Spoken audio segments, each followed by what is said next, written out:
Le grand direct des médias, Guillaume Janton. Et dans quelques instants, on fêtera le premier anniversaire d'LCI depuis son passage sur la TNT gratuite avec son directeur général Thierry Tuilé.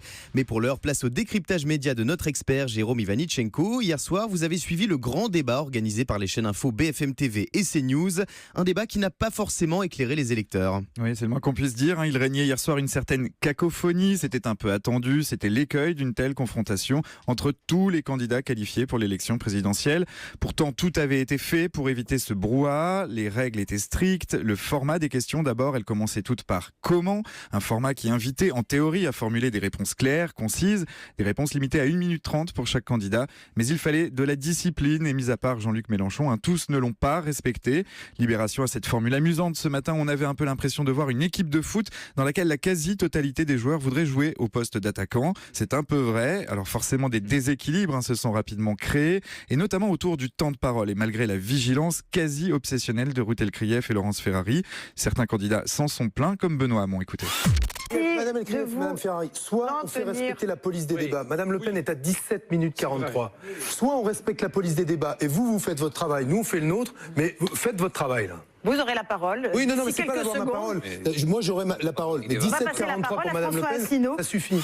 Voilà un échange assez tendu entre Benoît Hamon et Laurence Ferrari. Oui, les temps de parole, une équation impossible à résoudre avec autant de participants autour de la table. C'est la crainte de cette cacophonie qui avait conduit TF1 à organiser, avant la période d'égalité, un débat sélectif entre les 5 principaux candidats. Hier soir, le challenge relevé par BFM TV et CNews était plutôt intéressant. Il était noble même d'une certaine façon. Mais on ne va pas se mentir, il n'a pas permis aux téléspectateurs de se déterminer sur le fond des programmes. Alors finalement, Jérôme, fallait-il organiser ce débat à 11 ? Eh bien, paradoxalement, je vous répondrai que oui. Même s'il a rapidement montré ses limites, qu'il était très imparfait sur de nombreux points, il a au moins eu le mérite d'exister et de présenter l'ensemble des candidats sur un pied d'égalité, sur un même plateau, à armes égales. Ce n'est pas inutile, au moins une fois dans la campagne, de voir tous les candidats côte à côte. Les anciens locataires de l'Élysée ont souvent eu cette expression: pour devenir président, il faut habiter la fonction. Et hier soir, chacun a pu apprécier les attitudes de tous les candidats et de se faire une idée plus juste de leur personnalité, soumis au même exercice. Un exercice qui se révèle finalement assez complémentaire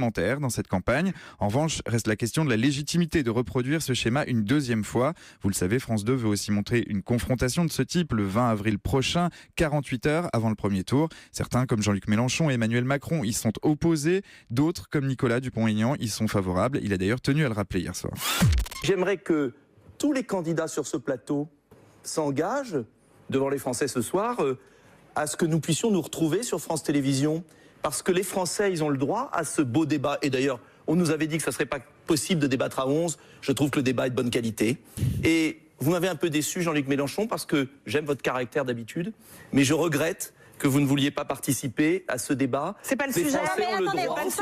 Et je vais répondre. Mais alors, Écoutez, je vous en prie.